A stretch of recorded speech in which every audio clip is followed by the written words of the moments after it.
नमस्कार। अध्याय 11 में भाग 1 आपने पढ़ लिया। उसमें आपने विभिन्न प्रकार के मृदा जलों के बारे में पढ़ा। आपने जाना कि पौधे किन किन आवश्यक पदार्थों का अवशोषण करते हैं। अब आते हैं भाग 2, उसके आगे के टॉपिक्स को पढ़ते हैं, जो कि है किस प्रक्रिया या किस माध्यम के द्वारा पौधे जल या अन्य खनिज पदार्थों का अवशोषण करते हैं। तो सबसे पहले ये जानेंगे कि आखिर पौधों में वो आवश्यक पदार्थ कौन कौन से हैं जिनका वे अवशोषण करना चाहते हैं।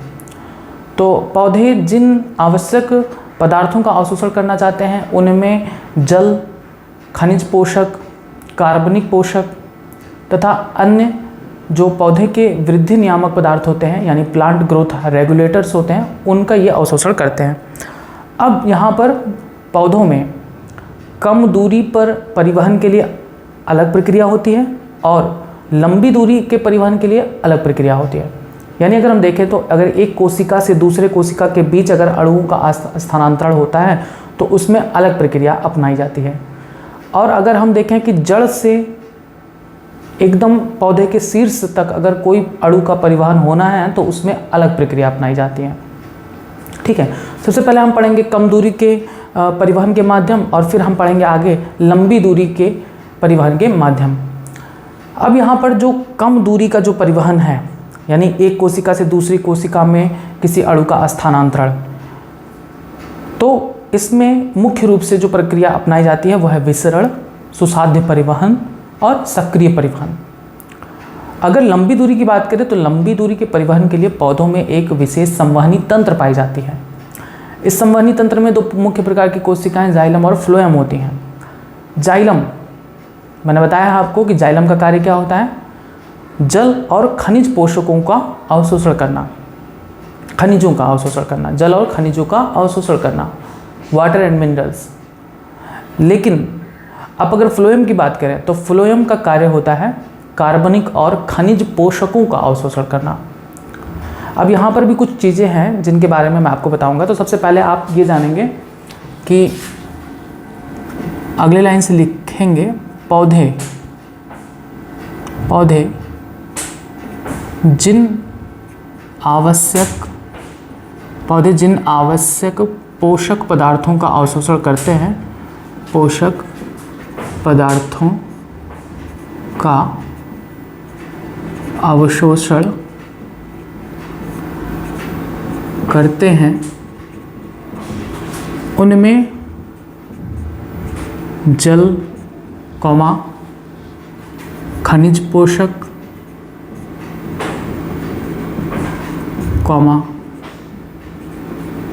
कार्बनिक पोषक व पौधों के वृद्धि नियामक का मतलब होता है प्लांट ग्रोथ रेगुलेटर्स। वृद्धि नियामक, इसमें मेनली हार्मोन्स वगैरह होते हैं, नियामक प्रमुख हैं। ठीक है, अब मैंने आपको बताया कम दूरी के परिवहन के लिए अलग प्रक्रिया होती है। यानी अगर हम देखें कम दूरी के परिवहन अणुओं के, ऐसे लिखेंगे, अणुओं के कम दूरी के परिवहन के लिए क्या क्या होता है, विसरण प्रक्रिया होती है। विसरण यानी डिफ्यूज़न, अभी आपको ये सारी चीज़ें डिटेल में बताई जाएंगी। डिफ्यूज़न। दूसरा प्रक्रिया होता है सुसाध्य परिवहन यानी फैसिलिटेटेड डिफ्यूज़न।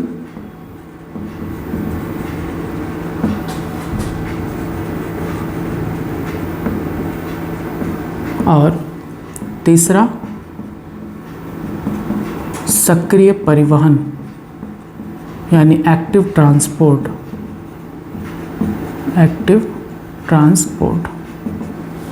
ठीक, और भी तरीके होते हैं, वो आगे आपको बताए जाएंगे। ये अणुओं के कम दूरी के परिवहन के लिए है, बात को समझिएगा। यानी मान लो कि एक कोशिका है और उसी से सटी हुई एक दूसरी कोशिका है। ठीक है, यह है कोशिका ए और कोशिका बी, ठीक है। और ये मान लो कोई बाहरी स्थान है, ठीक है। बाह्य कोशिकीय स्थान, बाह्य कोशिकीय स्थान। तो अब इनमें अगर अणुओं का आदान प्रदान होता है, मान लो कि कोशिका ए से कोई अणु कोशिका बी में जाती है, या कोशिका बी से कोई अणु कोशिका ए में आती है, ठीक है, तो इनके बीच जो अणुओं का स्थानांतरण है वो या तो विसरण प्रक्रिया द्वारा होगा, या सुसाध्य परिवहन के द्वारा होगा, या सक्रिय परिवहन के द्वारा होगा। ध्यान से समझिएगा, ये जो तीनों विधियां हैं किसी भी अणु के परिवहन के लिए, ये जो तीनों विधियां हैं वो कम दूरी के लिए हैं। कम दूरी मतलब एक कोशिका से दूसरी कोशिका के अंदर, या कोशिका के बाहरी स्थान से। मान लो कि ये बाहर का स्थान है और इसमें से कोई अणु अंदर जा रहा है, तो ये जो प्रक्रियाएं होती हैं अणुओं का कम दूरी का परिवहन जो होता है वो इन तीन विधियों के द्वारा ही होता है, याद रखेंगे। अब एक एग्जांपल आपको दें, अगर आप कटोरी में एक जल भर दें और उस जल में किशमिश रख दें, अब किशमिश में जो जल अंदर प्रवेश करेगा, जो जल किशमिश के अंदर प्रवेश करेगा वो किसके द्वारा, किस प्रक्रिया के द्वारा प्रवेश करेगा, विसरण के द्वारा प्रवेश करेगा, ठीक है। तो हमें तो कंप्लीटली पढ़ना है ना कि पौधों में आखिर किस किस प्रक्रिया द्वारा जल व खनिज पदार्थों का अवशोषण होता है। तो पहले हम पढ़ लें सूक्ष्म, यानी कोशिकाओं में किस प्रकार से जल व खनिज पदार्थों का अवशोषण होता है। फिर हम बाद में पढ़ेंगे कि मृदा से कैसे जड़ जल को ऊपर भेजता है, ये बाद में पढ़ेंगे। ये लंबी दूरी का परिवहन हो जाएगा ना, ये तो कम दूरी का परिवहन हो गया जब कोशिकाओं के बीच। अगर हम ये बात करें कि एक पौधे में उसके जो जड़ होते हैं, उसके जड़ जो होते हैं वो जल को कैसे ऊपर शीर्ष तक पहुंचाते हैं, ये लंबी दूरी का परिवहन हो गया। तो अभी हमें लंबी दूरी का परिवहन नहीं पढ़े, हमें सबसे पहले क्या पढ़ना है, कम दूरी का परिवहन। यानी हमें कोशिका, एक कोशिका से दूसरे कोशिका में किसी अणु का स्थानांतरण पढ़ेंगे किस प्रक्रिया द्वारा होता है, या फिर हम किसी बाह्य स्थान से कोशिका के अंदर किस प्रकार से अणु प्रवेश करते हैं, इसके बारे में हम पढ़ेंगे। तो कम दूरी के परिवहन के लिए हमारे पास तीन विधियां होती हैं, विसरण, सुसाध्य परिवहन और सक्रिय परिवहन। अगर हम लंबी दूरी का परिवहन देखें,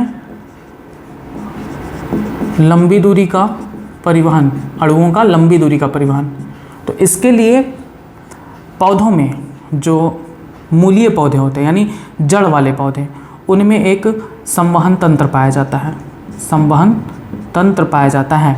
इसमें दो मुख्य प्रकार की कोशिकाएं जाइलम और फ्लोएम होती हैं। याद करिए, पौधों में जो आवश्यक पदार्थ हैं जो अवशोषण के लिए हैं वो हैं, याद करते चलेंगे, पौधों में अवशोषण योग्य जो पदार्थ हैं वो जल, खनिज पोषक, कार्बनिक पोषक व पौधों के वृद्धि नियामक तत्व होते हैं। अब आप पढ़ेंगे कम दूरी के परिवहन के लिए पौधों में तीन प्रक्रियाएं मुख्य रूप से होती हैं, विसरण, सुसाध्य परिवहन और सक्रिय परिवहन। फिर आप पढ़ेंगे लंबी दूरी के परिवहन के लिए जड़ों वाली पौधों यानी मूलीय पौधों में संवहन तंत्र जाइलम और फ्लोएम पाया जाता है। जाइलम मुख्य रूप से जल व खनिजों का अवशोषण करता है, खनिजों का अवशोषण करता है, याद करेंगे, ये सब क्वेश्चन पूछा जाता है। जाइलम किसका परिवहन करता है, तो जाइलम जल और खनिजों का अवशोषण करता है। और इसकी विशिष्टता ये है कि ये एक दिशात्मक होता है, एक दिशात्मक गति करता है, यानी इसकी अगर आप दिशा देखेंगे तो जड़ से तने की तरफ एक दिशा, सिर्फ और सिर्फ एक दिशा। यानी एक कोई पौधा है, अगर आप इस पौधे को देखें तो इनके जो जड़ हैं वो जड़ जल को अवशोषित करती हैं और जल को अवशोषित करके कहाँ, तने में भेजती हैं एक दिशा में, यानी भूमि से जल का अवशोषण करके ऊपर भेजती हैं एक दिशा में, ठीक है। ऐसा नहीं करती कि ये वापस आ जाएं या कहीं और चले जाएं, ऐसा नहीं, सिर्फ एक दिशा में भेजती हैं जल को, एक दिशा में, जड़ से तने की तरफ।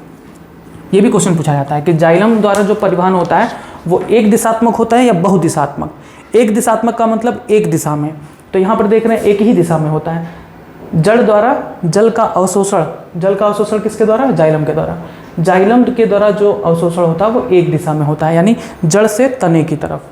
अगर आप फ्लोएम की बात करें तो फ्लोएम किसका अवशोषण करता है, कार्बनिक व खनिज पोषकों का अवशोषण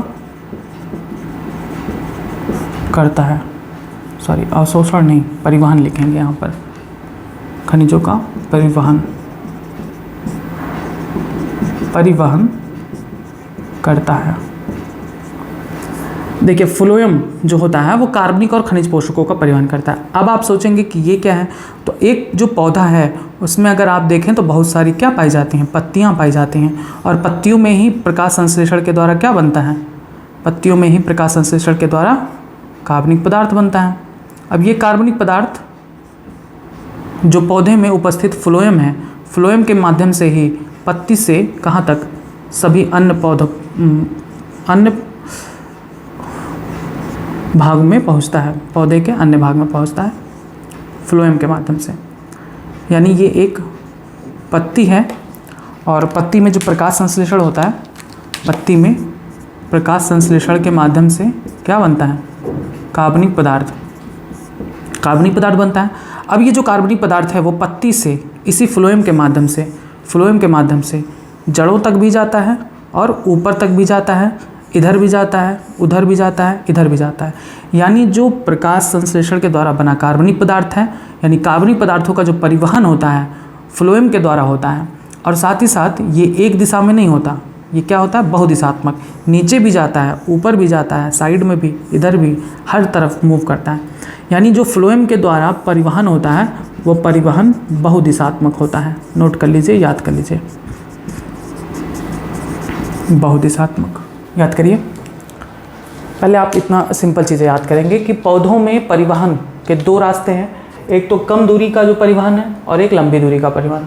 कम दूरी का परिवहन यानी कोशिका से कोशिका के मध्य या बाह्य वातावरण से कोशिका के मध्य।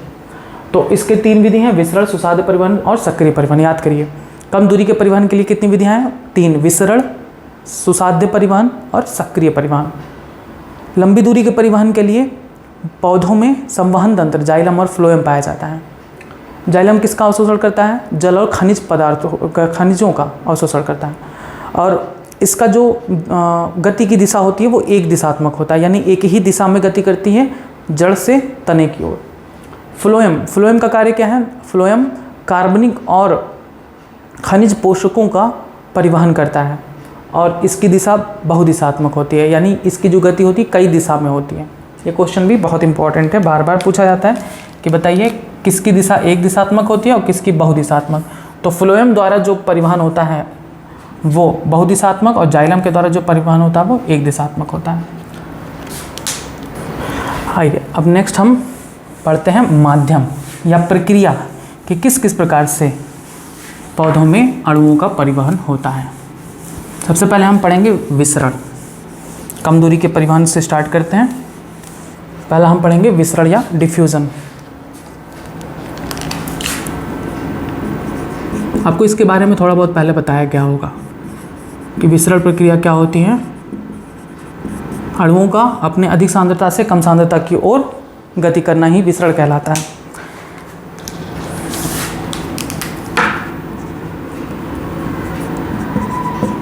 विसरण में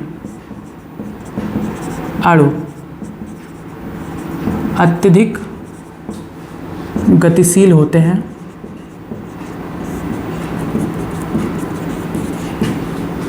विसरण में अणु अपनी अधिक सांद्रता से कम सांद्रता की ओर बिना ऊर्जा खर्च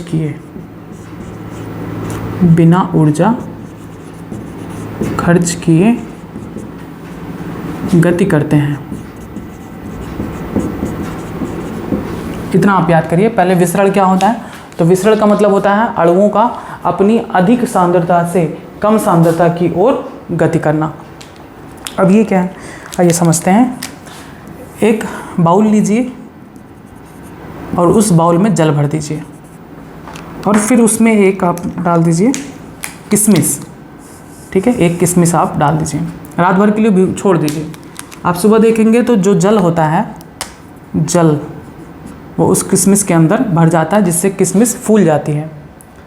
क्या होता है, अगर आप यहाँ पर देखें तो गति किसकी हुई, गति हुई जल की, यानी यहाँ पर किसका परिवहन हो रहा है? जल का परिवहन। और हमने आपको बताया है कि विसरण प्रक्रिया में जो अणु होते हैं वो अपनी अधिक सांद्रता से कम सांद्रता की ओर गति करते हैं। बताइए, ये जो किशमिश है, इस किशमिश में जल कितना होगा? बहुत कम, जल की मात्रा कम होगी। लेकिन अब अगर आप इस बाउल में देखेंगे तो बाउल तो पूरा जल से भरा हुआ है, और बाउल जल से भरा हुआ है, यानी यहाँ पर जल की मात्रा अधिक है, यानी इसका जल की सांद्रता क्या है? अधिक है। जल की सांद्रता अधिक है और किशमिश के अंदर जल की सांद्रता कम है, यानी अणु यानी जल का अणु अपने अधिक सांद्रता से कम सांद्रता की ओर सामान्य रूप से बिना किसी ऊर्जा खर्च किए गति करता है। इसी को हम कहते हैं विसरण प्रक्रिया। समझ में आया विसरण क्या है? विसरण में कोई ऊर्जा नहीं खर्च होता, ये प्राकृतिक है, खुद ब खुद होता है, स्वयं होता है।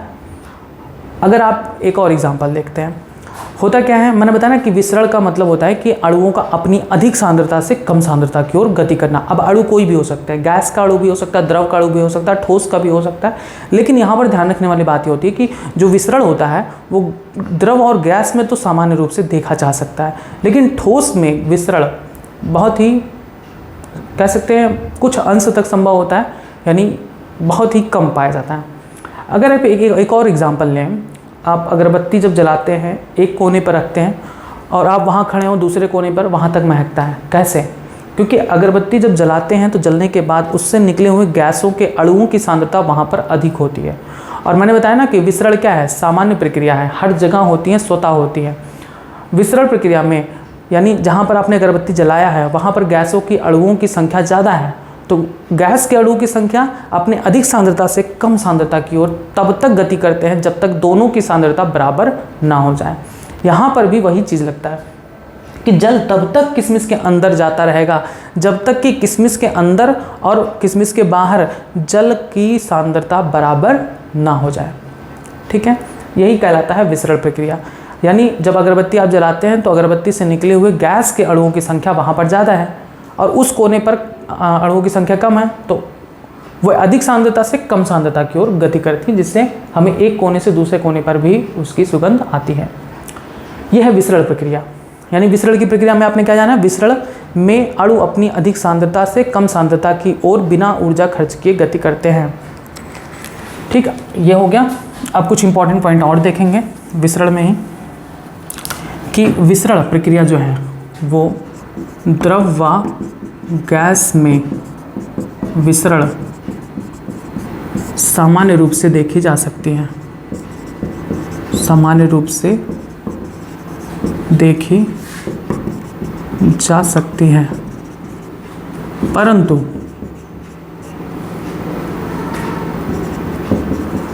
ठोस में ठोस का विसरण कुछ अंश तक ही संभव होता है, कुछ अंश तक ही संभव होता है। ठीक है, अब विसरण पौधों के लिए क्यों बहुत ही ज़्यादा आवश्यक है? विसरण पौधों के लिए हर तरीके से आवश्यक होता है। क्यों होता है, इसका रीज़न समझते हैं। पहले तो हम ये याद करेंगे कि विसरण पौधों के लिए अत्यंत आवश्यक है, अत्यंत आवश्यक है। क्यों? क्योंकि पौधों में गैसों के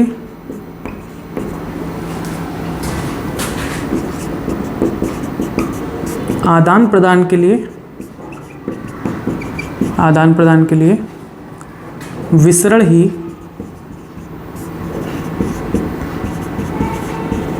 एकमात्र साधन है। समझ आए? यहाँ पर ये पॉइंट बहुत इंपॉर्टेंट है कि पौधों में आपसे पूछा जा सकता है कि गैसों का परिवहन किस माध्यम से होता है। तो पौधों में गैसों का परिवहन विसरण के माध्यम से होता है। आइए समझते हैं। एक पौधा है, उसका जो पत्ती है उसी के माध्यम से गैसों का परिवहन होता है। मान लेते हैं कि ये कोई पौधा है, ठीक है, उसकी हम एक यहाँ पर पत्ती बनाते हैं, ठीक है। और आपको पता है कि पत्ती के माध्यम से ही गैसों का आदान प्रदान होता है, गैसों का आदान प्रदान, श्वसन होता है ना, श्वसन का मतलब गैसों का आदान प्रदान। आइए अब यहाँ पर आपने पढ़ा है कि दिन के समय में पत्तियाँ क्या करती हैं, ऑक्सीजन छोड़ती हैं और कार्बन डाइऑक्साइड अवशोषित करती हैं। तो ये किस प्रक्रिया के माध्यम से संभव हो पाता है? ये विसरण की प्रक्रिया के माध्यम से संभव हो पाता है। यानी ध्यान से समझिएगा, दिन के समय क्या होता है, दिन के समय पत्तियों में प्रकाश संश्लेषण होता है और इस वजह से प्रकाश संश्लेषण में मैंने आपको बताया था कि CO2 उपयोग होता है। CO2 के उपयोग से ही क्या बनता है, ग्लूकोज यानी कार्बनिक पदार्थ। आपने पढ़ा होगा 6CO2 + 6H2O gives C6H12O6 + 6O2, ठीक है, 6 ऑक्सीजन रिलीज होता है। यानी प्रकाश संश्लेषण जो दिन के समय होता है उसमें CO2 उपयोग होता है, तो पत्ती में CO2 की मात्रा कम हो जाएगी, CO2 की मात्रा पत्ती में कम हो जाएगी और बाहर जो है वातावरण में अधिक है CO2। तो आप बताइए, मैंने बताया ना विसरण की प्रक्रिया क्या है कि CO2 का अधिक से कम की तरफ मूवमेंट अपने आप हो जाएगा, यानी CO2 वातावरण से पत्ती में चला जाता है, किसके माध्यम से, विसरण की प्रक्रिया के माध्यम से। अब CO2 का उपयोग हो रहा है और ये ग्लूकोज बन रहा है, इसके साथ ही 6 ऑक्सीजन का अणु बन रहा है। तो यानी पत्ती में ऑक्सीजन की मात्रा क्या हो जाएगी, अधिक हो जाएगी और बाहर कम है, तो अधिक से ऑक्सीजन बाहर यानी कम की तरफ आ जाता है। ये प्रक्रिया होती है। आपने समझा कि किस प्रकार से पत्ती में कार्बन डाइऑक्साइड अंदर प्रवेश करता है और किस प्रकार से ऑक्सीजन बाहर आता है, किसके माध्यम से, विसरण के माध्यम से। प्रक्रिया भी बता दिया।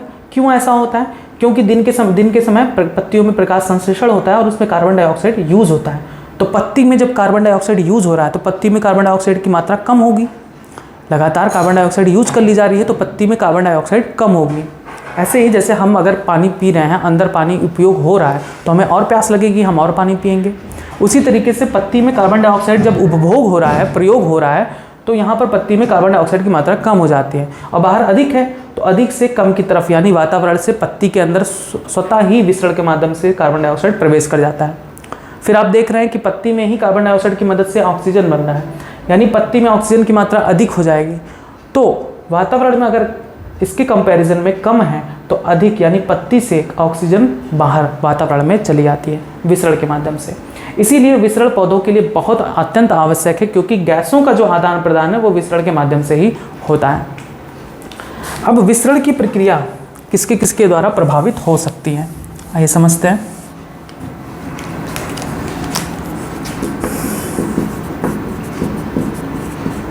विसरण की दर, सांद्रता प्रवणता यानी कॉन्सेंट्रेशन ग्रेडियंट। कॉन्सेंट्रेशन ग्रेडियंट मतलब कि अणुओं के बीच कॉन्सेंट्रेशन या सांद्रता कितनी है। अगर दोनों के बीच मान लो कि अगर हम देखते हैं ना, यहाँ पर जब हम किसी कटोरी में जल रखते हैं और उसमें किशमिश को डाल देते हैं तो अभी किशमिश के अंदर जल कम है, ठीक है, तो यहाँ पर अधिक है, तो अधिक से कम की तरफ बहुत तेज़ी से जाएगा, तो विसरण की प्रक्रिया क्या होगी, तेज होगी, विसरण की दर अधिक होगी। लेकिन अब क्यों, क्योंकि यहाँ पर सांद्रता प्रवणता अधिक है, यहाँ पर अधिक है, यहाँ पर कम है। लेकिन जब सुबह आप देखेंगे तो सुबह जल पूरी तरीके से किशमिश के अंदर भर चुका होता है, यानी किशमिश पूरी तरीके से फूल चुका होता है, यानी अब इधर सांद्रता और इधर सांद्रता जल की क्या है, बराबर है। तो जब जल की सांद्रता एक दूसरी जगह पर बराबर हो जाती है तो विसरण की दर क्या हो जाएगी, कम हो जाएगी। यानी विसरण की दर सांद्रता प्रवणता के अनुसार होती है या सांद्रता प्रवणता से प्रभावित होती है। अगर दोनों के बीच सांद्रता प्रवणता अधिक है तो विसरण की दर अधिक होगी, अगर बराबर हो गई तो विसरण प्रक्रिया रुक जाती है। यानी विसरण की दर सांद्रता प्रवणता कॉमा ताप या ऐसे कह सकते हैं या या उनके बीच उपस्थित झिल्ली की पारगम्यता, ठीक है, यहाँ नहीं लिखेंगे, कॉमा ही लिखेंगे, उनके बीच उपस्थित झिल्ली की पारगम्यता ताप व दाब से प्रभावित होती है।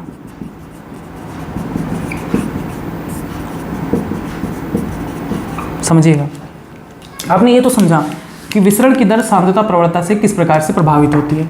जब सांद्रता दोनों के बीच काफ़ी डिफरेंस हो, यहाँ पर अधिक यहाँ पर कम हो, तो विसरण की दर तेज होगा, और जब सांद्रता दोनों की तरफ बराबर हो जाएगी तो विसरण की दर रुक जाएगी, यानी सांद्रता प्रवणता विसरण को प्रभावित कर रहा है। अब इनके बीच उपस्थित झिल्ली की पारगम्यता क्या है। मान लो किशमिश के बीच जो झिल्ली है, कोशिका झिल्ली, वो अगर जल को अंदर ही ना जाने दे तो विसरण होगा? नहीं होगा। यानी जो उनके बीच झिल्ली है उसकी पारगम्यता पर भी विसरण की दर निर्भर करता है।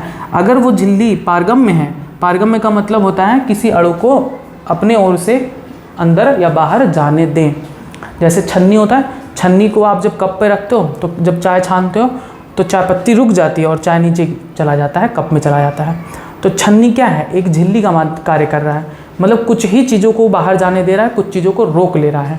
उसी तरीके से सभी कोशिकाओं के चारों तरफ कोशिका झिल्ली होती है, और वो झिल्ली हर एक अणु को के आर पार आने को नियंत्रित करता है। अगर वो झिल्ली किसी अणु को आर पार आने देती है तो विसरण की दर तेज होगी, अगर नहीं जाने देती है तो विसरण की दर नहीं होगी। इसी तरीके से विसरण की दर ताप पर भी प्रभावित होता है। अगर हम उसे गर्म कर दें तो गर्म करने पर अणु क्या हो जाएंगे? अणु की काइनेटिक एनर्जी बढ़ जाएगी, जिससे विसरण की दर तेज हो जाती है। ताप बढ़ाने पर विसरण की दर तेज हो जाती है, और ताप घटाने पर विसरण की दर सामान्य हो जाती है। दाब से भी प्रभावित होता है। अधिक दाब पर विसरण अधिक होता है और कम दाब पर विसरण की दर कम होता है। बस ये था पहला प्रक्रिया विसरण के बारे में। अब पहले आप इतना लिख लेंगे, फिर उसके बाद हम आगे पढ़ेंगे सुसाध्य परिवहन और सक्रिय परिवहन के बारे में। आपने लिखा कि पौधे जिन आवश्यक पोषक पदार्थों का अवशोषण करते हैं उनमें जल, खनिज पोषक, कार्बनिक पोषक व पौधों के वृद्धि नियामक प्रमुख हैं। फिर आप आगे लिखेंगे कि कम दूरी के परिवहन के लिए पौधों में विसरण, सक्रिय परिवहन व सुसाध्य परिवहन प्रक्रियाएं होती हैं, तथा लंबी दूरी के परिवहन के लिए पौधों में संवहन तंत्र यानी जाइलम और फ्लोएम पाया जाता है। लिखेंगे आगे, जाइलम के द्वारा जल और खनिजों का परिवहन होता है जिसमें ऊर्जा खर्च नहीं होती। फिर आगे लिखेंगे, फ्लोएम के माध्यम से कार्बनिक व खनिज पोषकों का परिवहन होता है जिसमें ऊर्जा खर्च नहीं होती। और फिर आगे लिखेंगे कि फ्लोएम के माध्यम से, नहीं आपने शायद फ्लोएम लिख लिया, फ्लोएम के माध्यम से कार्बनिक व खनिज पदार्थों का परिवहन होता है। फिर आगे लिखेंगे कि जाइलम के द्वारा अणुओं का परिवहन एक दिशात्मक होता है, यानी जड़ से तने की तरफ होता है, जबकि फ्लोएम के द्वारा अणुओं का परिवहन बहुदिशात्मक होता है, यानी पत्ती में कार्बनिक पदार्थ बनते हैं और पत्ती से जड़, तने आदि अन्य स्थानों पर होता है। तो ये पॉइंट इंपॉर्टेंट है कि जाइलम के द्वारा अणुओं का परिवहन एक दिशात्मक होता है तथा फ्लोएम के द्वारा अणुओं का परिवहन बहुदिशात्मक होता है। अब आप अगली लाइन से लिखेंगे कम दूरी, ऐसे लिखेंगे अणुओं के कम दूरी के परिवहन के माध्यम। पहला हेडिंग डालेंगे विसरण, डिफ्यूजन। लिखेंगे विसरण में अणु की गतिशीलता अत्यधिक होती है। देखेंगे परिणाम स्वरूप अणु अपने उच्च सांद्रता से कम सांद्रता की ओर बिना ऊर्जा खर्च किए गति करते हैं। लिखेंगे विसरण एक धीमी प्रक्रिया है जो किसी जीवित तंत्र पर निर्भर नहीं करती। ऐसा नहीं कि विसरण सिर्फ जीवित तंत्र में होता है, यानी सजीवों में होता है, नहीं, निर्जीवों में भी होता है। अब मैंने बताया ना, अगरबत्ती आप जलाते हो तो जो गैस के अणु निकलते हैं वो अपनी अधिक सांद्रता से कम सांद्रता की तरफ गति करते हैं, या भी क्या है, विसरण की प्रक्रिया है। लेकिन यहाँ पर जीवित तंत्र नहीं ना है, तो आप लिखेंगे कि विसरण एक धीमी प्रक्रिया है, यह जीवित तंत्र पर निर्भर नहीं करती। फिर लिखेंगे कि द्रव और गैस में विसरण सामान्य रूप से देखी जा सकती है, लेकिन ठोस में ठोस का विसरण कुछ अंश तक ही सीमित होता है।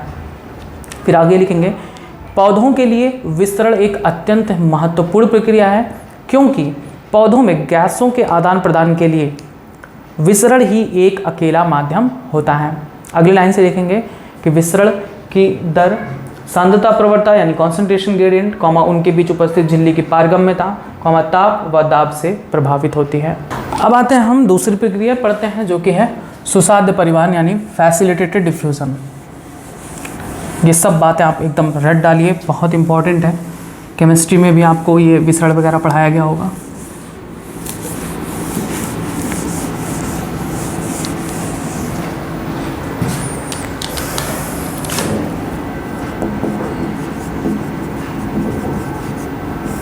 सुसाध्य परिवहन यानी फैसिलिटेटेड डिफ्यूज़न।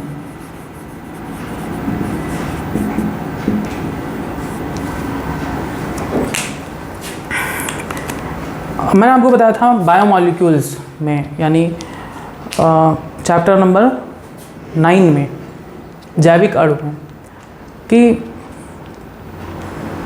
नहीं, आपको कोशिका में ही बताया गया होगा। अध्याय 8 कोशिका में बताया गया होगा कि कोशिका के चारों तरफ कोशिका भित्ति पाई जाती है और कोशिका भित्ति के अंदर एक और परत पाई जाती है जिसे हम कोशिका झिल्ली कहते हैं, प्लाज्मा मेम्ब्रेन कहते हैं। और ये भी बताया गया था कि कोशिका में जो उसका कोशिका झिल्ली होता है वो 2 प्रमुख चीज़ों से मिलकर बना होता है। देखिए, जो बाहरी की कोशिका भित्ति होती है वो तो लगभग पारगम्य होती है हर एक पदार्थों के लिए, लेकिन जो अंदर की कोशिका झिल्ली होती है वो बहुत ही सिलेक्टिव होती है और कुछ सिलेक्टेड अणुओं को ही आने जाने देती है। ठीक है, ये एक कोशिका है। ठीक, कोशिका, इसमें ये जो स्तर है वो है कोशिका भित्ति। कोशिका भित्ति लगभग सभी पदार्थों के आवागमन को होने देती है, लेकिन ये जो आप स्तर देख रहे हैं ये स्तर कहलाती है कोशिका झिल्ली यानी प्लाज्मा मेम्ब्रेन या सेल मेम्ब्रेन। कोशिका झिल्ली, आपको बताया गया होगा कि कोशिका झिल्ली 2 मुख्य पदार्थों से मिलकर बनी होती है। कोशिका झिल्ली 2 मुख्य पदार्थों से मिलकर बनी होती हैं। बताइए कौन कौन सी बताए हैं आपको। कोशिका झिल्ली 2 मुख्य पदार्थों से मिलकर बनी होती है, लिपिड और प्रोटीन। ये हो गया लिपिड। लिपिड बाइलेयर होते हैं यानी लिपिड की 2 परत होती है और जगह जगह पर प्रोटीन पाया जाता है। ऐसे ही पूरे की पूरी श्रृंखला पर ऐसे फैला होता है। अब हम इतना ही बनाएंगे अभी। ठीक है, लिपिड और प्रोटीन से मिलकर बनी, जगह जगह पर प्रोटीन इनमें बीच बीच में ऐसे पाई जाती हैं। ठीक है, ऐसे जगह जगह पर प्रोटीन पाई जाती हैं और दोनों तरफ क्या होता है, लिपिड के अणु होते हैं। लिपिड बाइलेयर, एक इधर और एक उधर। कोशिका सिद्धांत में आपको बताया गया होगा।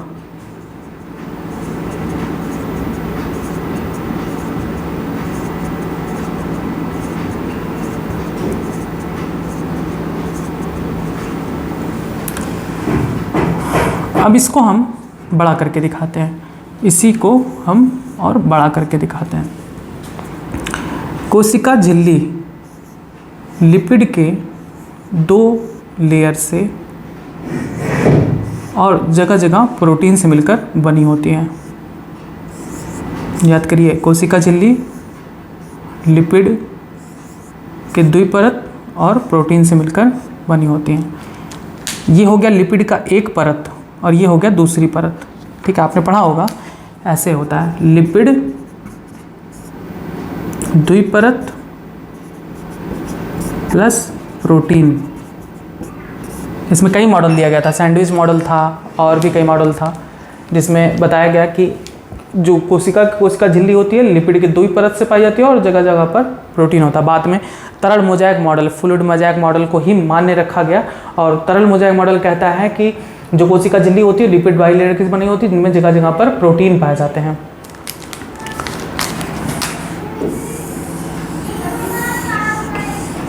प्रोटीन पाए जाते हैं।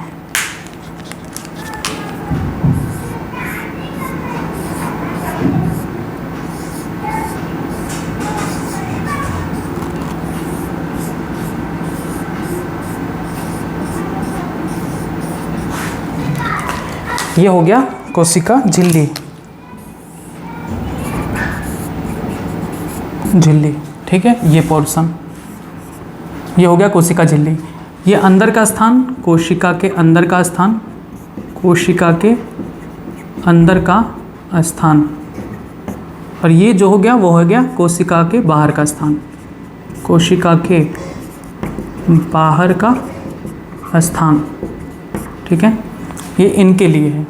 अब इनके लिए क्या होगा, ये होगा कोशिका के अंदर का स्थान, कोशिका के अंदर का स्थान, जो कि जूम करके दिखा रहे हैं, उसको बड़ा करके दिखा रहे हैं, और ये जो स्थल है, ये जो जगह है, ये जो जगह, वो कोशिका के बाहर का स्थान है।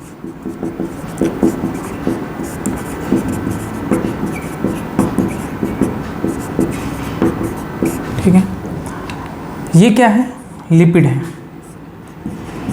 लिपिड, ठीक है। ये क्या है, प्रोटीन है, ग्रीन कलर से जो दिखाए गए वो प्रोटीन के अणु हैं, ठीक। अब इतना आप पहले समझिए कि कोशिका में कोशिका झिल्ली लिपिड और प्रोटीन से मिलकर बनी होती हैं। जो आपने सिंपल विसरण पढ़ा, साधारण विसरण यानी सिंपल डिफ्यूजन जो पढ़ा, उसमें क्या होता था कि विसरण के द्वारा वही पदार्थ बिना ऊर्जा खर्च किए कोशिका के अंदर प्रवेश कर पाते हैं जो लिपिड में घुलनशील होते हैं, ठीक। ये बात याद रखिए। विसरण की जो प्रक्रिया अभी बताए हैं, विसरण की प्रक्रिया में अणु लिपिड में घुलकर अंदर प्रवेश करते हैं। यानी यहाँ पर कोई अणु है, यहाँ पर कोई अणु है, वो तभी अंदर प्रवेश कर पाएगा विसरण के माध्यम से जब वो इस लिपिड में क्या हो, घुलनशील हो। इस लिपिड में घुलनशील होगा तो आराम से अंदर चला जाएगा, ठीक है। ध्यान से समझिएगा, विसरण की प्रक्रिया में तभी अणु अंदर जा पाएगा जब वो लिपिड में घुलनशील हो। कुछ ऐसे भी अणु होते हैं जो लिपिड में घुलनशील नहीं होते हैं, वे जल रागी होते हैं, हाइड्रोफिलिक नेचर के होते हैं, जल में घुलनशील होते हैं, लिपिड में घुलनशील नहीं होते हैं। तब उन अणुओं को कोशिका के अंदर प्रवेश करना है तो कैसे करेंगे, बताइए, आप बताइए। अगर कोई अणु है वो विसरण में तभी अंदर प्रवेश कर पाएगा जब लिपिड में घुलनशील होगा, और लिपिड में घुलनशील होगा तभी अंदर जा पाएगा। अब वे अणु का क्या हो जो लिपिड में घुलनशील नहीं होते हैं, वे जो जल रागी, वे जो हाइड्रोफिलिक होते हैं, वो कोशिका के अंदर कैसे प्रवेश करें। तो इसके लिए कोशिका झिल्ली में जगह जगह पर प्रोटीन पाई जाती हैं। ये प्रोटीन उन अणुओं को अंदर प्रवेश कराने में मदद करती हैं। तो चूंकि अगर हमें एक स्थान से दूसरे स्थान पर जाना है तो अगर हम पैदल जा सकते हैं तो ये सामान्य प्रक्रिया हुई, लेकिन अगर हम वीआईपी पर्सन है, हमारे लिए कार आ जाए, कार से हम चले जाएं, तो ये क्या हुआ, हमें एक फैसिलिटी मिल रही है। कार मिल रहा है, एक फैसिलिटी है। उसी तरीके से ऐसे अणु जिनको कोशिका के अंदर प्रवेश कराने के लिए एक विशिष्ट फैसिलिटी यानी एक प्रोटीन मिलती है, इस प्रकार के विसरण को हम फैसिलिटेटेड डिफ्यूजन कहते हैं। फैसिलिटेटेड क्यों बना है, फैसिलिटी से बना है, फैसिलिटी दी जा रही है, फैसिलिटेटेड परिवहन कहलाता है। फैसिलिटेटेड डिफ्यूजन, समझ में आया। फैसिलिटेटेड डिफ्यूजन क्यों कहा जाता है, जब इन्हें एक फैसिलिटी प्रोवाइड की जाती है, प्रोटीन के माध्यम से वे अणु अंदर प्रवेश करते हैं, तब इसी को हम देखिए विसरण ही है ये फैसिलिटेटेड डिफ्यूजन यानी सुसाध्य विसरण क्या है, विसरण की प्रक्रिया ही है, लेकिन फैसिलिटी प्रोवाइड की जा रही है। इन्हें नॉर्मल लिपिड के अणु से नहीं, प्रोटीन के अणु से भेजा जा रहा है, इसीलिए इसे हम फैसिलिटेटेड डिफ्यूजन कहते हैं, सुसाध्य विसरण कहते हैं। बस यही समझाना था। अब होता क्या है, मान लो कि एक बाहर कोई एक ऐसा अणु है जो लिपिड में घुलनशील नहीं है, तब इसको अंदर जाना है तो इसके लिए क्या कहते हैं, यहाँ पर प्रोटीन पर आकर चिपक जाते हैं। ये जो प्रोटीन होती है वो घूर्णन गति करती रहती है, दिन भर नाचती रहती है, ऐसे इस दिशा में, इस डायरेक्शन में नाचती रहती है।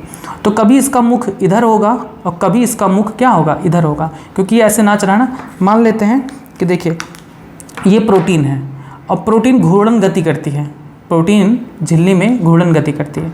तो कभी इसका सिर यहाँ पर है, यहाँ पर ये अणु इसके साथ चिपक गया, अब ये घूम रहा है घूम रहा है घूम रहा है, कभी यहाँ होगा।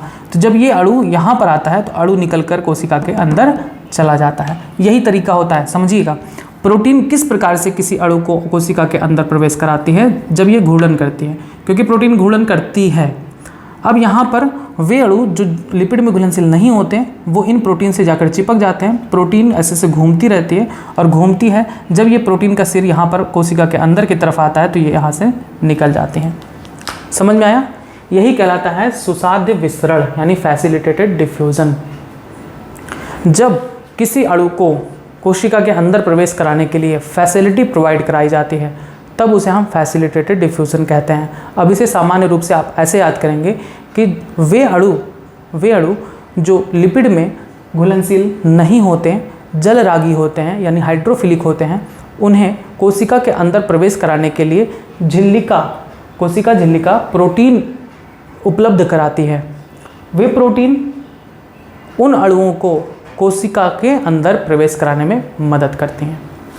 यहाँ पर भी ऊर्जा का प्रयोग नहीं हो रहा है, कहीं से भी किसी भी प्रकार का ऊर्जा का प्रयोग नहीं होता। प्रोटीन स्वतः अपना घूमती रहती है, घूर्णन करती रहती है, यहाँ पर किसी भी प्रकार का ऊर्जा का प्रयोग नहीं होता। यानी आपने पढ़ा विसरण और सुसाध्य परिवहन, विसरण में भी ऊर्जा का प्रयोग नहीं है ना, सुसाध्य परिवहन में भी ऊर्जा का प्रयोग नहीं होता। ठीक, अब ये जो प्रोटीन है, ये प्रोटीन ही क्या करते हैं, सुसाध्य परिवहन में प्रोटीन ही अणुओं की गति के लिए स्थान उपलब्ध कराते हैं। कुछ ऐसे प्रोटीन हैं जो काफ़ी बड़े आकार के होते हैं, उन्हें हम पोरिन्स कहते हैं। पोरिन्स याद करेंगे, पोरिन्स एक प्रकार के प्रोटीन ही हैं जो बड़े साइज़ में होती हैं। कहाँ पर पाई जाती हैं? प्लास्टिड्स में पाई जाती हैं। प्लास्टिड्स का मतलब लवकों में, हरित लवक, वर्णी लवक, अवर्णी लवक, ठीक है, प्लास्टिड्स में पाई जाती हैं। माइटोकॉन्ड्रिया में पाई जाती हैं, माइटोकॉन्ड्रिया में पाई जाती हैं, और बैक्टीरिया के झिल्ली पर पाई जाती हैं, बैक्टीरिया की बाह्य स्तर पर पाई जाती हैं। ठीक है, याद करिए, प्रोटीन जब बड़े आकार में पाई जाती हैं तो इसे हम पोरिन्स कहते हैं। यानी ऐसे भी कैसे याद कर सकते हैं कि पोरिन्स बड़े आकार की वाहक प्रोटीन है जो प्लास्टिड, माइटोकॉन्ड्रिया, बैक्टीरिया की बाह्य सतह पर पाई जाती हैं। ये इतनी बड़ी आकार की छिद्र होती हैं जिनमें से होकर छोटे आकार के प्रोटीन अणु भी अंदर जा सकते हैं। यानी पोरिन्स एक प्रकार का प्रोटीन है, लेकिन इतने बड़े आकार के होते हैं कि इनमें से छोटे आकार के प्रोटीन भी अंदर प्रवेश कर सकते हैं। अब जल के अणुओं के स्थानांतरण के लिए कौन से प्रोटीन अणु पाए जाते हैं? तो जल के अणुओं के अंदर की तरफ स्थानांतरण के लिए 8 भिन्न प्रकार के प्रोटीन के अणुओं का समूह होता है। 8 भिन्न प्रकार के प्रोटीन के अणुओं का समूह होता है, जिसे हम क्या कहते हैं? एक्वापोरिन्स कहते हैं, जिसे एक्वापोरिन्स कहा जाता है। याद करिए, जल के परिवहन के लिए कोशिका की झिल्ली में 8 भिन्न प्रकार के प्रोटीन के अणुओं का समूह होता है, जिन्हें हम एक्वापोरिन्स कहते हैं। बस ये हो गया सुसाध्य परिवहन के बारे में। अब आप हेडिंग आके लिखेंगे सुसाध्य परिवहन यानी फैसिलिटेटेड डिफ्यूजन के बारे में। लिखेंगे विसरण की दर अणुओं के आकार पर निर्भर करती है। अब आप बता सकते हैं कि बताइए अणुओं के आकार पर किस प्रकार से निर्भर करती है? बड़े आकार के अणु तेजी से विसरण करेंगे या छोटे आकार के अणु तेजी से विसरण करेंगे? ठीक है, ऑफ कोर्स कि छोटे आकार के अणु ही तेज गति से विसरण करेंगे। ठीक है, ये सही है, छोटे आकार के अणु तेजी से विसरण करते हैं। तो आप लिखेंगे कि विसरण अणुओं के आकार पर निर्भर करता है, अर्थात छोटे आकार के अणु तेजी से विसरण की गति करते हैं। आगे लिखेंगे किसी भी प्रकार के अणु का परिवहन झिल्ली के अंदर लिपिड के साथ घुलनशीलता पर निर्भर करता है, अर्थात लिपिड में घुलनशील पदार्थ झिल्लिका से तेजी से विसरित होकर कोशिका के आर पार आ जा सकते हैं। किंतु वे पदार्थ जिनका अंश जलरागी यानी हाइड्रोफिलिक होता है, जो लिपिड में अघुलनशील होते हैं, उनके परिवहन के लिए झिल्लिका प्रोटीन उपलब्ध कराती है। अतः वे अणु जो लिपिड में अघुलनशील होते हैं, उनको कोशिका के आर पार जाने के लिए वे कोशिका के आर पार कोशिका झिल्ली में उपस्थित प्रोटीन के माध्यम से जाते हैं। और सही तरीके से इसको लिखेंगे कि वे पदार्थ जो लिपिड में अघुलनशील होते हैं, वे झिल्लिका प्रोटीन के माध्यम से सांद्रता, अधिक सांद्रता से कम सांद्रता की तरफ विसरित होते हैं। इसे सुसाध्य परिवहन यानी फैसिलिटेटेड डिफ्यूजन कहते हैं। इसमें किसी भी प्रकार के ऊर्जा का खर्च नहीं होता। आगे लिखेंगे, परिवहन की गति की दर तब अधिकतम होती है जब प्रोटीन के सभी संवाहकों का प्रयोग पूर्ण रूप से हो। यानी अगर आप देखें, सुसाध्य परिवहन की दर तब अधिकतम होगी जब सभी प्रोटीन झिल्लिका में उपस्थित सभी प्रोटीन के माध्यम से अणुओं का विसरण हो। लिखेंगे, सुसाध्य परिवहन अति विशिष्ट होता है। यह कोशिकाओं को पदार्थों के अवशोषण के लिए चयन का छूट प्रदान करता है। यह निरोधकों यानी इनहिबिटर्स के प्रति संवेदनशील होता है, जो प्रोटीन के पार्श्व श्रृंखला को प्रभावित करता है। ठीक है, ये मतलब जो निरोधक होते हैं उनके प्रति सेंसिटिव होता है। अगर कोई इनहिबिटर आता है तो विसरण की दर कम हो जाती है या ना के बराबर होती है। यानी ये निरोधकों के प्रति अनुक्रिया भी करते हैं, हार्मोन्स के द्वारा नियंत्रित भी होते हैं। अगली लाइन से लिखेंगे कि अणुओं के आर पार जाने के लिए झिल्लिका प्रोटीन अणुओं के लिए रास्ता बनाती हैं।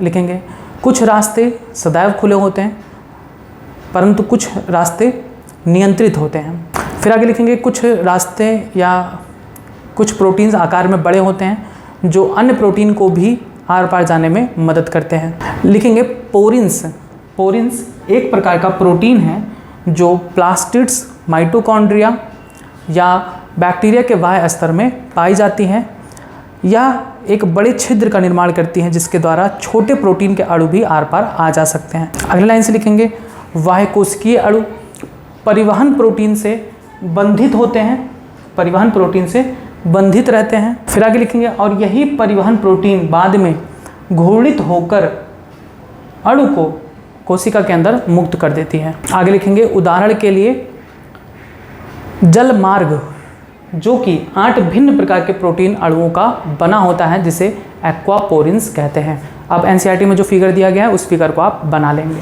अब आता है सक्रिय परिवहन यानी एक्टिव ट्रांसपोर्ट।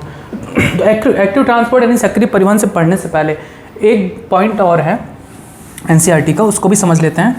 बहुत इजी है, सिमपोर्ट, एंटीपोर्ट और यूनिपोर्ट के बारे में। वो भी इसी में आता है, सुसाध्य परिवहन के अंतर्गत ही आता है। उसमें भी कोई ऊर्जा खर्च नहीं होती है, बस एक टर्म है जिसमें कुछ परिवहन प्रोटीन तभी अणुओं के आवागमन की अनुमति देते हैं जब 2 तरह के अणु एक साथ चलते हैं। निष्क्रिय, नेक्स्ट हेडिंग है निष्क्रिय सिमपोर्ट व एंटीपोर्ट। ठीक है, सिमपोर्ट व एंटीपोर्ट। ये है झिल्लिका लिपिड। ठीक,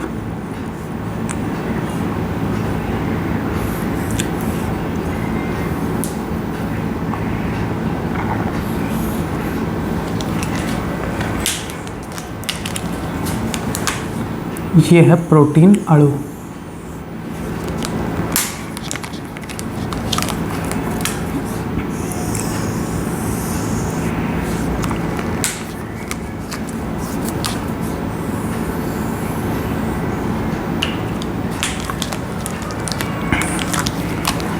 यह कोशिका की झिल्ली, इसमें ये क्या है, लिपिड, ये क्या है, प्रोटीन। ठीक है, ये लिपिड, ये है प्रोटीन, लिपिड, प्रोटीन। तो कुछ वाहक या परिवहन प्रोटीन अणुओं के आर पार जाने की अनुमति तभी देता है जब 2 तरह के अणु एक साथ प्रोटीन के आर पार आते हैं। जैसे 2 अणु हैं, एक अणु A और एक अणु B। जब 2 तरह के अणु एक साथ परिवहन प्रोटीन के द्वारा पार करते हैं तो इसे हम सिमपोर्ट कहते हैं, जब एक ही दिशा में गति करें। यानी कुछ परिवहन प्रोटीन अणुओं की आर पार जाने की अनुमति तभी देता है जब 2 तरह के अणु एक साथ गति करते हैं। अब जब 2 तरह के अणु एक ही दिशा में, देखिए एक ही दिशा में, बाहर से अंदर की तरफ, ठीक है, बाहर से अंदर की तरफ, इधर की दिशा में, एक ही दिशा में, जब दो तरह के अणु एक ही दिशा में परिवहन प्रोटीन को पार करते हैं तब इसे हम सिम्पोर्ट कहते हैं। जब दो तरह के अणु एक दूसरे के विपरीत दिशा में गति करते हैं तब इसे हम एंटीपोर्ट कहते हैं। और जब एक अणु दूसरे अणु से स्वतंत्र होकर या स्वतंत्र रूप से झिल्लिका प्रोटीन को पार करता है तब इसे हम यूनिपोर्ट कहते हैं। बस इसके नाम से क्लियर हो जाता है। सिम्पोर्ट का मतलब एक ही दिशा में, एंटी का मतलब विपरीत दिशा में, और यूनि मतलब एक, जब एक अणु पार करता है। तो ये था एक अगला टॉपिक। हेडिंग डाल के लिखेंगे निष्क्रिय सिम्पोर्ट व एंटीपोर्ट लिखेंगे। इसमें भी किसी भी प्रकार का ऊर्जा का प्रयोग नहीं होता। लिखेंगे कि झिल्लिका प्रोटीन, कुछ झिल्लिका ऐसे लिखेंगे, कुछ वाहक या परिवहन प्रोटीन अणुओं के आर पार जाने की अनुमति तभी देता है जब दो तरह के अणु एक साथ गति करते हैं। लिखेंगे सिम्पोर्ट में दोनों तरह के अणु एक ही दिशा में परिवहन प्रोटीन को पार करते हैं, जबकि एंटीपोर्ट में दो तरह के अणु झिल्लिका प्रोटीन को एक दूसरे के विपरीत दिशा में पार करते हैं, तथा जब एक अणु दूसरे अणु से स्वतंत्र रूप से प्रोटीन को पार करता है तब इसे हम यूनिपोर्ट कहते हैं। बस अब आता है आपका नेक्स्ट टॉपिक, सक्रिय परिवहन।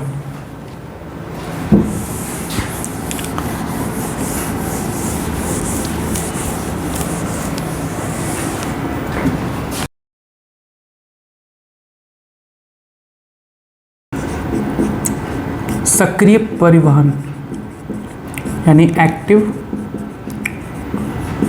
ट्रांसपोर्ट। आइए फिर से हम कोशिका पे चलते हैं। कोशिका है, उसके अंदर कोशिका झिल्ली है जो किसकी बनी हुई है बताइए, लिपिड और प्रोटीन से। इसमें जगह जगह क्या है, लिपिड है और जगह जगह प्रोटीन है, बनाते हैं अभी। ये लिपिड बाइलेयर है।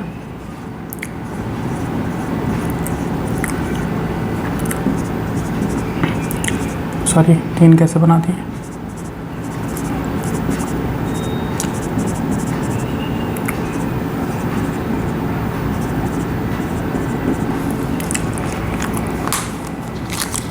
लिपिड है, जगह जगह पर प्रोटीन है। ये प्रोटीन ही सुसाध्य परिवहन का कार्य करते हैं। लेकिन सुसाध्य परिवहन में आपने पढ़ा कि जब अणु क्या होते हैं, सुसाध्य परिवहन में अणु अपने अधिक सांद्रता से कम सांद्रता की ओर गति करते हैं। विसरण हो गया ना, सुसाध्य विसरण का मतलब क्या हो गया, यहाँ पर सुसाध्य विसरण होगा। सुसाध्य विसरण,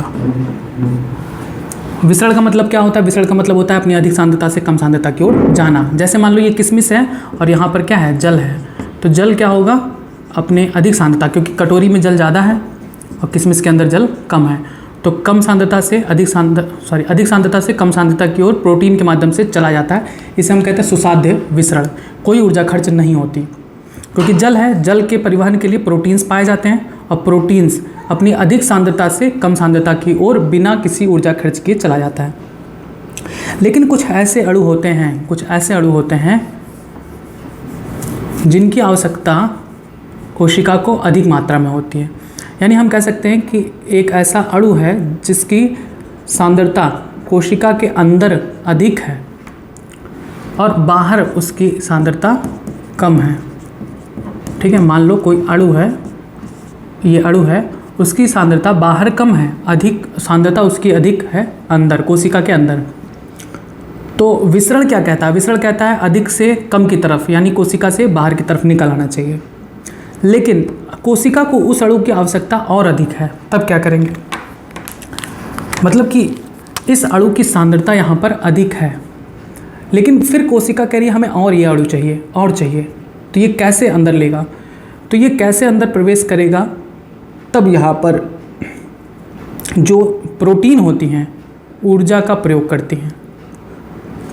क्योंकि आपने कभी देखा है कि अगरबत्ती जलाए हो यहाँ पर और वहाँ से धुआं आकर अगरबत्ती के अंदर चला जाए? नहीं होता ना, क्योंकि विसरण कभी उल्टी दिशा में नहीं होता। विसरण हमेशा अधिक से कम की तरफ होता है, कभी भी कम से अधिक की तरफ नहीं होता। लेकिन अगर हम ऊर्जा का उपयोग करें, मान लो कि वो धुआं है, वहाँ पे हम खड़े हैं, हम फूंक दें और वो जो धुआं है फिर उधर ही चला जाए, तो ऊर्जा का प्रयोग किया, फूंका हमने, तो ये कर सकते हैं। ऊर्जा का प्रयोग करके हम किसी भी अणु को कम से अधिक सांद्रता की तरफ भी भेज सकते हैं। ऐसा कोशिका की झिल्ली करती हैं तब जब उस अणु की आवश्यकता बहुत अधिक हो। यानी हम ऊर्जा का उपयोग करके अणुओं को उनकी कम सांद्रता से अधिक सांद्रता की तरफ भेज सकते हैं। इसी को हम कहते हैं सक्रिय परिवहन। ठीक है, सक्रिय परिवहन का मतलब क्या होता है कि झिल्लिका प्रोटीन अणु को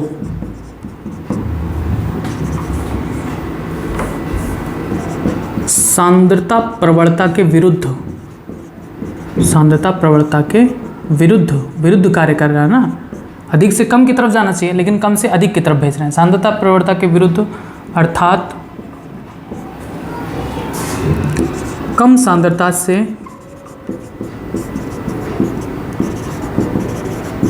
अधिक सांद्रता वाले क्षेत्र में भेजता है, इसे सक्रिय परिवहन कहते हैं।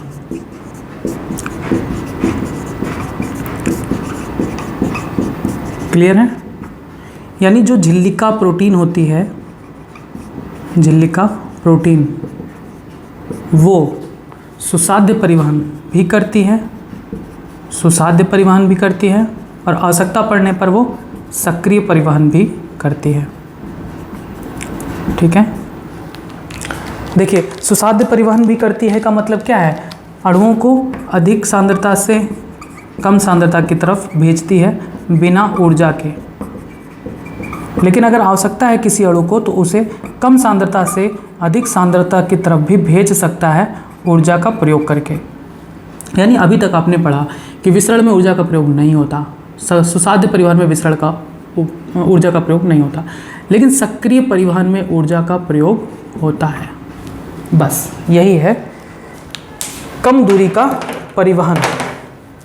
कम दूरी का परिवहन किसके माध्यम से? विसरण के माध्यम से। आपने पढ़ा कि विसरण का माध्यम से यानी लिपिड में घुलकर अधिक सांद्रता से कम सांद्रता की ओर जाना। सुसाध्य परिवहन में आपने पढ़ा अधिक से अणुओं का अधिक सांद्रता से कम सांद्रता की ओर प्रोटीन के माध्यम से जाना, सुसाध्य परिवहन।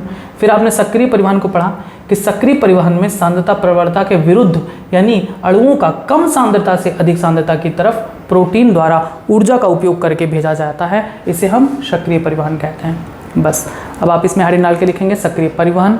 इसमें लिखेंगे सक्रिय परिवहन सांद्रता प्रवणता के विरुद्ध अणुओं को पंप करने में ऊर्जा का उपयोग करता है। सक्रिय परिवहन विशिष्ट झिल्लिका प्रोटीन द्वारा पूर्ण होता है। अतः झिल्लिका प्रोटीन अणुओं के सक्रिय तथा निष्क्रिय दोनों प्रकार के गति में पूर्ण रूप से भूमिका निभाती है। आगे लिखेंगे पंप एक तरह का प्रोटीन है जो अणुओं को सांद्रता प्रवणता के विरुद्ध यानी कम सांद्रता से अधिक सांद्रता की तरफ ऊर्जा खर्च करके पार कराने में मदद करती है। ठीक है, बस ये था आपका सक्रिय परिवहन। अब हम तीनों को कंपेयर करेंगे कि विसरण, सुसाध्य परिवहन और सक्रिय परिवहन में क्या क्या अंतर होता है, इन्हें हम देखेंगे।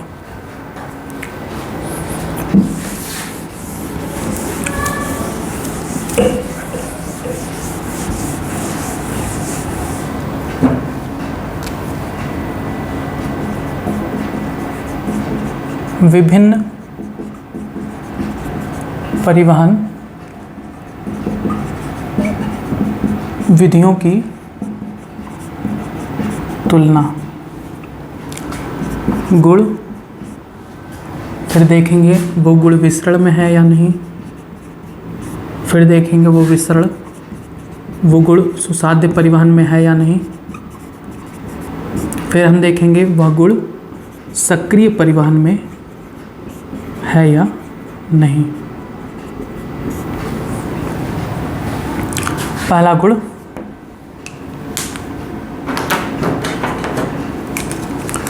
विशिष्ट झिल्ली का प्रोटीन का उपयोग, विशिष्ट झिल्ली का प्रोटीन का उपयोग। तो बताइए, विसरण यानी डिफ्यूज़न प्रोटीन का उपयोग करता है? नहीं। विसरण तो लिपिड के द्वारा होता है ना, लिपिड में घुलनशील पदार्थ विसरण के माध्यम से अंदर प्रवेश करते हैं, प्रोटीन का उपयोग नहीं होता, यानी विसरण में प्रोटीन का प्रयोग नहीं होता। बताइए, सुसाद्य परिवहन में प्रोटीन का प्रयोग होता है? जी हाँ, होता है, क्योंकि उसी के प्रोटीन की मदद से ही तो अणु आर पार जाते हैं। सक्रिय परिवहन में भी प्रोटीन का उपयोग होता है। दूसरा, उच्च वर्णात्मक यानी हाईली सिलेक्टिव, हाईली सिलेक्टिव। तो विसरण हाईली सिलेक्टिव नहीं होता, ठीक है, क्योंकि ये किसी भी अणु को सेलेक्ट नहीं करता। अणु जो लिपिड में घुलनशील हैं वो आर पार जा सकते हैं, लेकिन सुसाद्य परिवहन में कोशिका के प्रोटीन सेलेक्ट करती है कौन सा अणु अंदर जाए या ना जाए। और सक्रिय परिवहन में भी हाईली सिलेक्टिव होता है कि कौन सा अणु झिल्ली का प्रोटीन के पार जा सके। फिर आता है तीसरा, परिवहन संतृप्त,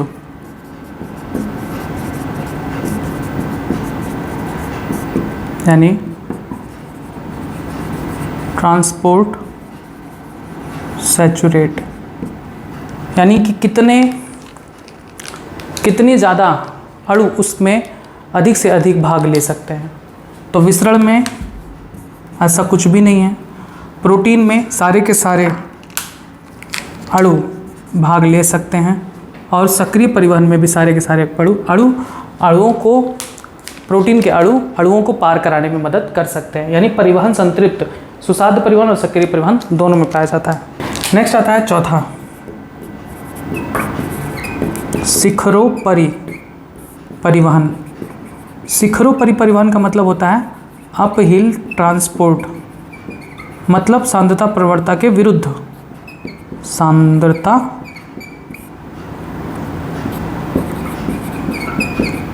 प्रवणता के विरुद्ध।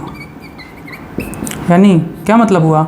कम सांद्रता से अधिक सांद्रता की ओर, कम सांद्रता से अधिक सांद्रता की ओर।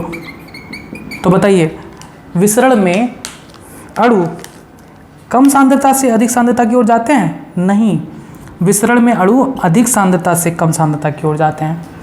ठीक, बताइए, सुसाद्य परिवहन में अणु कम सांद्रता से अधिक सांद्रता की तरफ जाते हैं? नहीं, सुसाद्य परिवहन में भी अणु अपनी अधिक सांद्रता से कम सांद्रता की ओर जाते हैं, लेकिन सक्रिय परिवहन में तो ऊर्जा का प्रयोग करके कम सांद्रता से अधिक सांद्रता की ओर अणुओं का परिवहन कराया जाता है। यानी सक्रिय परिवहन में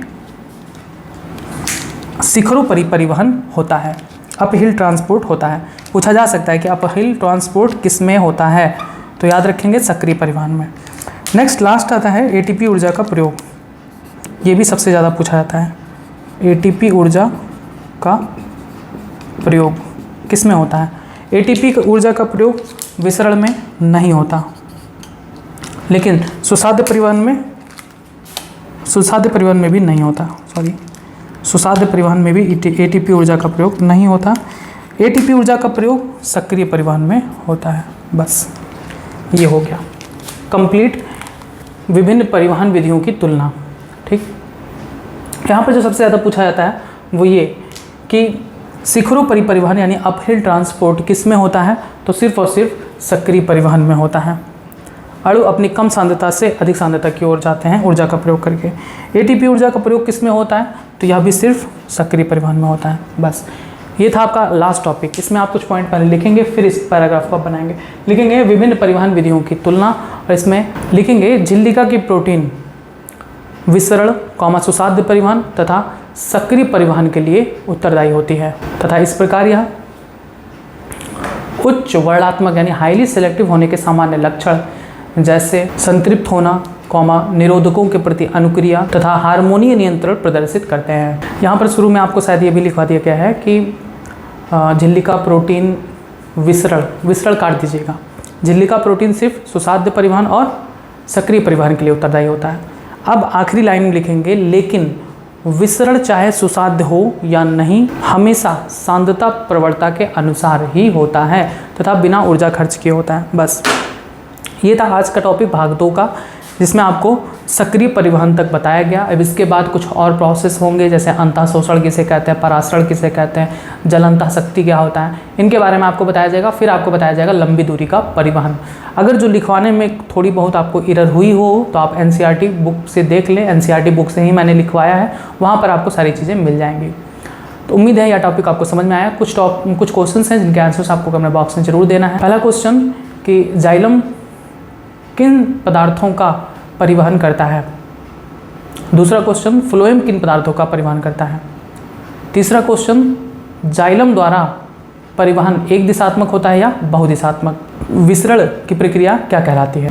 नेक्स्ट, किस प्रकार के परिवहन में ऊर्जा का प्रयोग होता है। बस इतने क्वेश्चन हैं जिनके आंसर्स आपको कमेंट बॉक्स में देने हैं। बाकी के टॉपिक्स के लिए आप जुड़े रहें बायोलॉजी हिंदी चैनल के साथ। धन्यवाद।